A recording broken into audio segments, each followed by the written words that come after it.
한때 망할 이유가 없어 보이던 회사가 있었습니다. 전국 어디를 가도 그 회사 과자와 아이스크림을 쉽게 볼 수 있었고, 야구장에서는 그 회사 이름을 단 팀이 시대를 지배했습니다. 사람들은 그 브랜드를 제품으로만 기억하지 않았습니다. 소품 가방 안에 간식, 여름날 손에 들린 아이스크림, 명절에 쌓인 과자 선물 세트, 그리고 밤마다 TV를 켜면 등장하던 우승팀. 혜태는 기업이라기보다 일상이었습니다. 그런데 그 제국은 어느 순간 숫자 하나로 요약되기 시작했습니다. 빚, 수조원대의 부채, 그리고 왜라는 질문. 과자와 아이스크림으로 현금이 꼬박꼬박 들어오던 회사가 왜 전자, 중공업, 건설로 방향을 틀었을까? 왜 본업이 아닌 곳에 돈을 붓기 시작했을까? 무엇보다 그 결정은 어떻게 한 사람의 손에서 가속되었을까? 이 글은 특정 원고를 요약하는 방식이 아닙니다. 같은 사건을 다르게 보려는 시도입니다. 제품 신화나 야구 왕조의 향수에 머무르지 않고 혜태 몰락의 핵심을 한 문장으로 좁혀 들어갑니다. 잘 벌던 회사가 무너진 이유는 돈이 없어서가 아니라 돈을 쓰는 방식이 바뀌었기 때문입니다. 그 변화가 가장 빠르게 진행된 시점은 이세 경영이 본격화된 뒤였습니다. 또 한 가지를 미리 밝힙니다. 이 글은 공개적으로 알려진 흐름과 사실관계를 토대로 구성하되 독자의 이해를 돕기 위해 일부 장면은 현실적으로 일어날 법한 회의실 풍경 수준으로 재구성에 서술합니다. 다만 재구성은 분위기를 전달하기 위한 장치일 뿐 새로운 사실을 꾸며내는 방식이 아닙니다. 핵심은 무슨 일이 벌어졌나 보다 왜 그런 선택이 반복되었나에 있습니다. 정직하게 장사하겠다는 이름에서 시작된 회사. 혜태의 출발은 화려하지 않았습니다. 시대는 혼란했고 먹을 것도 부족했습니다. 그런 환경에서 과자는 사치처럼 보일 수 있습니다. 그럼에도 혜태는 입에 넣는 단맛, 이 사람들의 하루를 버티게 한다는 것을 일찍 이해한 회사였습니다. 양갱 같은 제품은 단순한 간식이 아니라 당시로서는 귀한 에너지였습니다. 작은 단맛이 주는 위로는 의외로 강했고 시장은 그 신호를 빠르게 반응했습니다. 혜태의 초창기 성공을 과장된 전제적 혁신으로 포장할 필요는 없습니다. 오히려 혜태가 보여준 강점은 현실 감각이었습니다. 누가 무엇을 필요로 하는지, 어떤 제품이 반복 구매로 이어지는지, 생산을 어떻게 끊기지 않게 유지할지, 한마디로 팔리는 것과 돌아가는 것에 대한 감각이었습니다. 전쟁과 비난, 생산시설 파괴 같은 사건이 기업의 운명을 끊어놓기 쉬운 시대에도 혜태는 생존의 방향을 찾아갔습니다. 여기서 중요한 건 전설이 아니라 구조입니다. 회사는 위기 때 도망가는 대신 생산을 이어가려 했고 그 시도 자체가 브랜드의 첫 번째 정체성을 만들었습니다. 버티는 회사, 끊기지 않는 회사. 그 이미지는 시간이 흐를수록 더 큰 신뢰가 됩니다. 전후복구 국면에서 혜태는 미국 문화의 유입, 수입품에 대한 선망, 어린이 시장의 확대 같은 흐름을 읽었습니다. 검과 사탕, 그리고 아이스크림.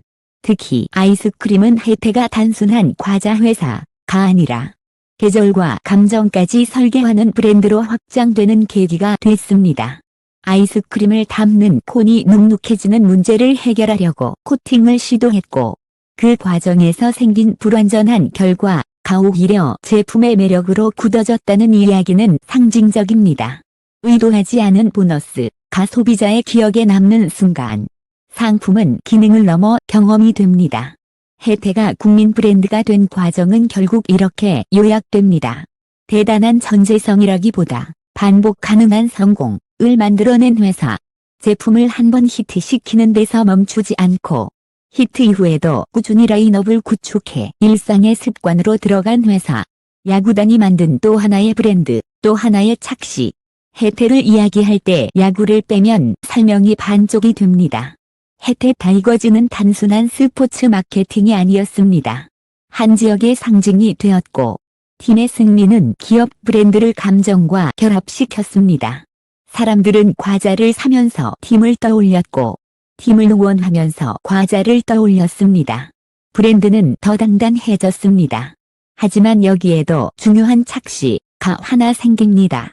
성적이 좋고 응원이 뜨겁고 TV 노출이 늘고 인기가 올라가면 기업의 체력이 강하다고 믿기 쉬워집니다. 특히 9번의 우승, 왕조라는 상징은 이 회사는 강하다는 인상을 굳힙니다.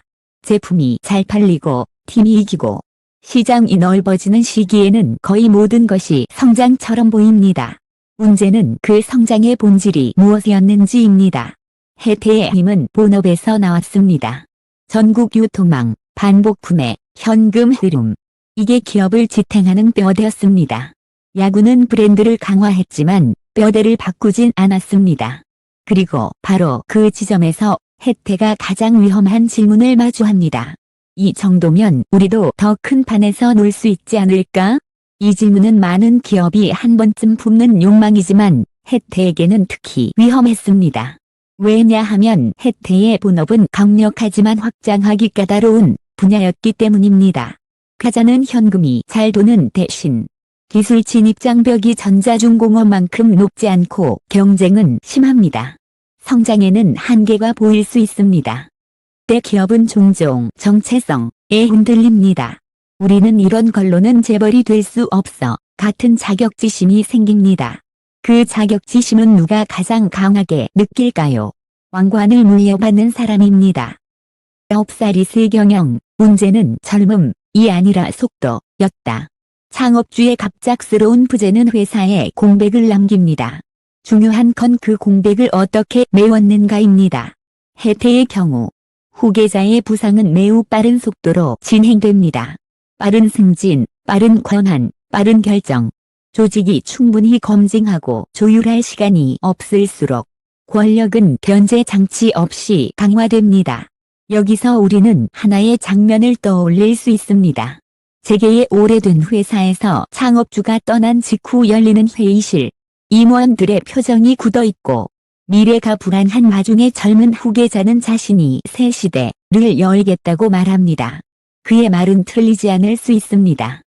때는 바뀝니다. 경쟁은 격해집니다. 식품만으로는 한계가 있을 수 있습니다. 문제는 방향이 아니라 속도와 준비입니다. 당시 후계자가 던진 메시지의 핵심은 이런 형태였을 가능성이 큽니다. 식품은 더 이상 성장 산업이 아니다. 전자와 건설, 더 큰 산업으로 가야 한다. 이 문장 안에는 두 개의 감정이 숨어 있습니다. 하나는 불안, 하나는 야망입니다. 불안은 이대로면 뒤처진다는 마음이고, 야망은 더 큰 세계에서 인정받고 싶다는 마음입니다. 여기서부터 혜태의 비극은 경제가 아니라 심리에서 시작됩니다. 후계자는 과자를 모르는 사람이 아니었습니다. 오히려 과자를 잘 아는 사람이었을 수 있습니다.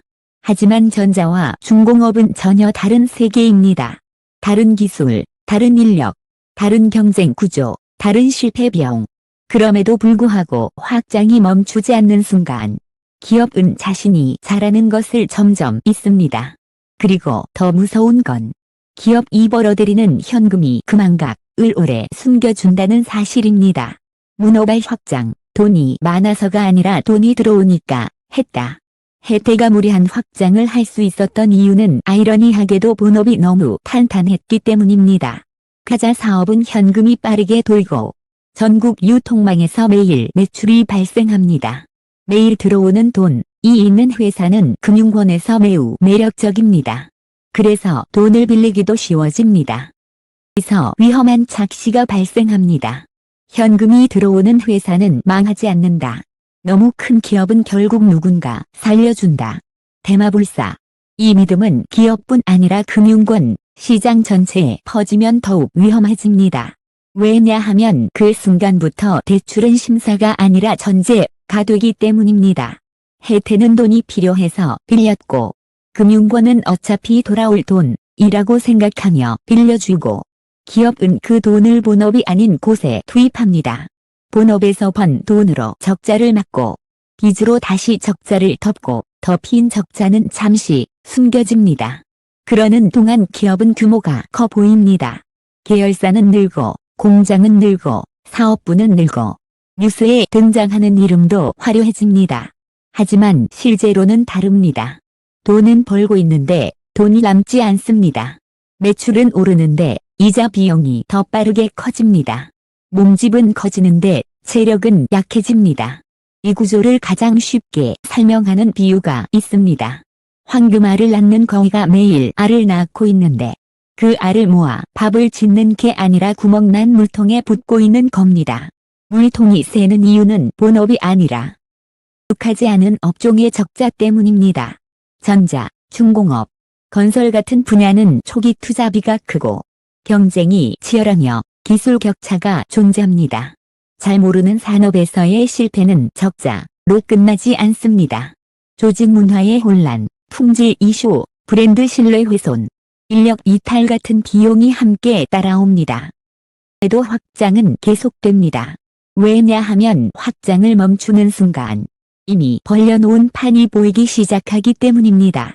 후계자는 멈추기 어렵습니다. 멈추면 인정해야 합니다. 내 선택이 틀렸다. 그 인정은 너무 아프고 권력을 가진 사람일수록 더 어렵습니다. 그래서 기업은 종종 이런 형태로 움직입니다. 이번만 성공하면 된다. 이번 인수만 잘 되면 된다. 이번 공장만 돌면 된다. 위험한 건 이런 말은 항상 그럴듯하다는 점입니다. 컨트롤 타워의 부재, 그리고 책임이 사라지는 조직. 기업이 여러 산업으로 확장할 때 필요한 것은 단순한 돈이 아닙니다. 통합 관리 능력입니다. 서로 다른 업종의 위험을 한눈에 보고 자원을 어디에 배분할지 결정하며 실패를 빠르게 끊어낼 수 있는 판단 시스템, 즉 컨트롤 타워입니다. 하지만 컨트롤 타워가 약해지면 어떤 일이 벌어질까요? 각 계열사는 자기 사정을 말합니다. 전자는 조금만 더 투자하면 따라잡는다 고 말하고, 중공업은 수주만 한 번 터지면 살아난다 고 말하고, 건설은 경기만 돌면 회복된다 고 말합니다. 모두 그럴듯합니다. 회장은 무엇을 믿어야 할까요? 결국 권력자는 자신이 듣고 싶은 말을 믿게 됩니다. 그리고 조직은 책임을 나누기 시작합니다. 회장님이 결정하셨습니다. 우리도 어쩔 수 없었습니다. 상황이 나빴습니다. 이 순간 기업에서 가장 중요한 것이 사라집니다. 책임. 방향이 잘못됐을 때 누가 멈출지 결정하고 누가 손실을 인정하고 누가 구조를 바꿀지 결정해야 합니다. 그런데 아무도 책임을 지지 않는 구조가 되면 기업은 계속 굴러가다가 결국 큰 충격 앞에서 무너집니다. 해태가 무너진 장면을 상상해보면 그 마지막은 어쩌면 매우 조용했을지도 모릅니다. 대중이 느낀 충격은 컸지만 회사 내부에서는 오래전부터 위험을 알고 있었을 가능성이 큽니다. 다만 그 위험이 숫자로 확정되는 순간이 필요했을 뿐입니다. 외환위기, 원인이 아니라 방아쇠였다. 많은 기업이 그렇듯 해태의 몰락은 어느 날 갑자기 시작된 것이 아닙니다. 외환위기는 원인이라기보다 방아쇠였습니다. 이미 쌓여있던 부채 구조가 외부 충격과 만나면서 폭발한 것입니다. 환율이 흔들리고 신용이 얼어붙고 돈을 빌리기 어려워지는 순간 빚으로 버티던 구조는 가장 먼저 쓰러집니다. 이자 비용을 감당해야 하는데 현금이 들어와도 모자랍니다. 본업이 잘 팔린다는 사실이 더 이상 구원이 되지 않습니다. 그때 기업은 처음으로 진짜 현실과 마주합니다. 우리가 벌고 있는 돈이 이미 생존 비용에 다 쓰이고 있다. 그리고 마지막이 옵니다. 부도라는 단어가 현실이 됩니다. 사람들은 한순간에 충격을 받지만 기업 입장에서는 결국 올 것이 왔다 일 수 있습니다. 그 사이에 무너지는 건 숫자만이 아닙니다. 사람들의 일자리, 협력업체의 생존, 지역사회의 자존심, 그리고 무엇보다 그 회사는 오래 갈 것이라는 믿음입니다. 가장 잔인한 장면, 제국이 무너진 뒤 책임은 남지 않았다. 이 대목에서 해태 이야기는 단순한 기업 다큐를 넘어 사회의 질문이 됩니다. 누가 책임을 졌는가? 많은 경우 법은 경영 실패를 죄로 보지 않습니다. 횡령이나 분식회계 같은 범죄가 없으면 무능은 처벌되지 않습니다. 결과는 기묘합니다. 수만 명이 흔들렸는데 결정권자는 법적으로는 안전한 곳에 남을 수 있습니다. 이게 해태 몰락이 남긴 가장 차가운 교훈 중 하나입니다. 회사는 무너져도 책임은 흩어질 수 있다. 그래서 더더욱 선택이 중요합니다. 특히 권력을 가진 사람의 선택은 본인의 인생만 바꾸는 게 아니라 타인의 삶을 바꿉니다. 29살이 세경영의 치명적 선택은 한 번의 클릭이 아닙니다.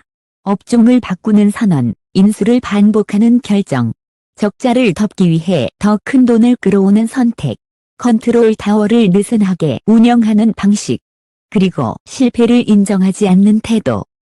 것들이 누적되며 만들어진 결과입니다. 남은 브랜드, 흩어진 제국의 조각들. 혜태의 아이러니는 여기서 완성됩니다. 우리는 여전히 편의점에서 혜태 이름이 붙은 제품을 보기도 합니다. 맛은 기억 속과 비슷합니다. 그런데 회사는 예전의 그 회사가 아닐 수 있습니다. 주인이 바뀌고 조직이 바뀌고 구조가 바뀌고 이름만 남는 경우가 생깁니다. 브랜드는 생존하지만 제국은 사라지는 겁니다. 야구단 역시 상징적입니다. 팀은 살아남을 수 있습니다. 하지만 이름은 바뀝니다. 팬들은 새 이름에 적응하면서도 옛 왕조의 유니폼과 로고를 그리워합니다. 어떤 시대는 끝나고 기억만 남습니다. 여기서 중요한 질문은 하나입니다. 그럼 혜태의 몰락은 과거의 이야기로 끝나는가? 아닙니다. 혜태는 지금도 반복될 수 있는 이야기입니다. 산업이 커지고 경쟁이 격해지고 더 큰 판이 유혹하는 순간 기업은 본업의 강점을 잊기 쉽습니다. 로 몸집을 키우면 빨라 보입니다. 근데 위기 때 그 빚은 발목이 아니라 목을 조릅니다. 그리고 실패가 닥치면 책임은 늘 흩어지는 경향이 있습니다. 혜태가 남긴 한 문장. 혜태 몰락을 한 문장으로 정리하면 이렇게 됩니다. 과자로 제국을 만들었지만 과자를 버리는 순간 제국도 잃었다. 치명적 선택은 전자에 들어갔다. 가 아닙니다. 정확히는 본업의 현금을 본업이 아닌 곳에 영구적으로 수혈하기 시작한 순간입니다. 그 순간부터 기업은 스스로를 갉아먹는 구조에 들어갑니다. 겉은 화려해질 수 있습니다. 하지만 속은 비어갑니다. 외부 충격이 오면 비어있는 속이 먼저 무너집니다. 이 글을 읽는 당신이 기업을 운영하지 않더라도 혜태 이야기는 남의 일이 아닐 수 있습니다. 는 종종 개인도 비슷한 실수를 합니다. 잘하는 것을 더 키우기보다 잘 모르는 것에 무리하게 뛰어들고 빚으로 속도를 내고 실패를 인정하지 못해 더 큰 손실로 가는 길. 규모의 차이만 있을 뿐 구조는 닮아 있습니다. 혜태라는 이름에는 옳고 그름을 판단한다는 상징이 담겨 있었다고 합니다. 그러나 이름의 뜻을 지키는 건 이름이 아니라 사람입니다. 결국 기업의 운명은 한 시대의 시장 환경만으로 결정되지 않습니다. 가장 중요한 순간에는 선택하는 사람의 관점과 태도가 기업의 방향을 바꿉니다. 혜태의 몰락이 실화로 남는 이유는 바로 그 선택이 얼마나 많은 사람의 삶과 연결되어 있었는지, 그리고 그 선택이 얼마나 되돌리기 어려웠는지를 보여주기 때문입니다. 당신이 기억하는 혜태의 맛은 여전히 달콤할지 모릅니다. 하지만 그 달콤함 뒤에는 한 제국이 무너진 차가운 기록이 함께 있습니다. 그리고 그 기록은 지금도 조용히 묻습니다. 당신이라면 그 순간 멈출 수 있었을까? 원하시면 이 기사 버전을 그대로 유지하되 유튜브 업로드용으로 오프닝 15초 훅 대사 5개, 썸네일 문구 10개, 챕터 자막용 한 줄 요약까지 붙여서 완전 영상 대본형 기사로도 다시 만들어 드릴게요.